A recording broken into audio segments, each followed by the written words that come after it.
The Iraqi army exists no more. The Syrian army is down to at least 50% of its size of 2 years ago. The Egyptian army, all of its 14 divisions, maybe 7 are in any way active, not corroded, corrupt, falling apart. The Arab military threat to Israel has evaporated.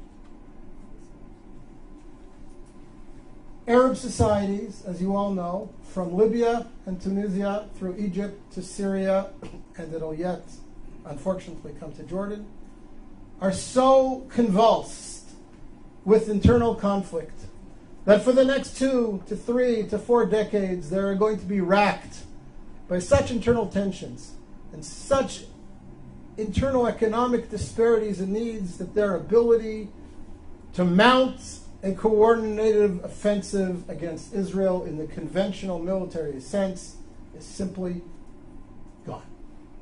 It's gone. It's gone. So before we start discussing all the threats and the emerging threats and the dangers that are posed to Israel from the crumbling of the old Arab architecture around Israel, first let's recognize that the conventional military threat against Israel has greatly disappeared. And that is a net gain for Israel. It has tremendous long-term significance. Now, we all know that there are new threats emerging. What was the authoritarian control over countries like Egypt, where the security services had penetrated every element in society. You couldn't burp, you couldn't breathe, you couldn't blow your nose without somebody in the security services knowing about it. That's all gone. Morsi doesn't have control over the streets of Cairo, never mind the sands of Sinai, and whoever emerges as the leader or one of the leaders in Syria towards the future will never have the same authoritarian control over the country that Assad's Mukhabarat, his security services, had. So that creates potential for great conflict. We all know about the threat of weapon stocks, missiles spreading all over, new weapon systems coming into the region, whether it be from Iran or from Russia. All these pose security threats to Israel that Israel will have to deal with in the coming years and perhaps decades. But the conventional military threat, the Israeli fear that the combined armies of Egypt, Iraq, Syria are going to mount a coordinated offensive like they did in the Yom Kippur War against Israel, that's gone. That's gone, thank God, it's gone. And therefore I say to you, again, Israel is winning.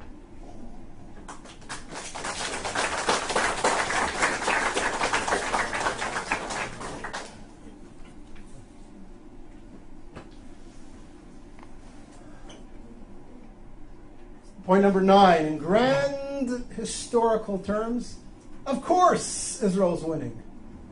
Look at the society that's been created in Israel. Look at the creativity of the Israeli community.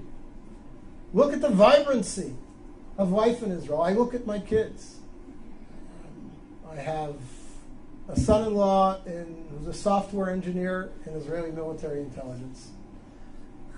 I have a daughter doing her PhD in genetics at the Hebrew University. I have a daughter studying architecture at Ariel University in Samaria. I have a son completing his bachelor's degree in computer science in high school, and he will graduate high school with his degree in computer sciences, and he has studied intensively 17 tractates of the Talmud, and he knows his Bible inside out and backwards.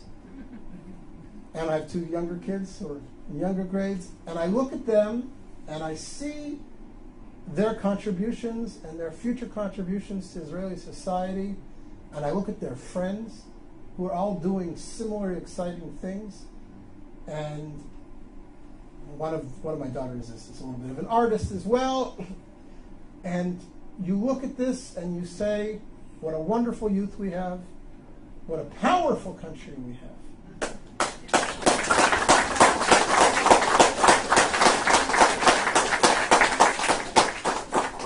And I don't say this to gloat or to be racist, but it's important for us in terms of perspective to ask, what creative contributions has the Islamic Arab world around us made to the world over the last 100 years?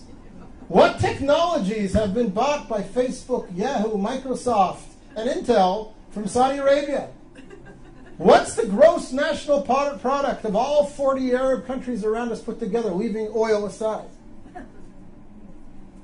And again, not because I mean to be denigrating or dismissive of the Arab world, and not because I want to gloat, but because I want to reinforce in our own minds how powerful we are, how vibrant a society, how creative a society Israel has become, how proud we ought to be, how right we are to be able to continue to claim that Israel is an honorable member of the world community and making contributions to that world. It's important for us to remember that we're winning. We have a wonderful country, and it will yet do great things for the Middle East and for the world.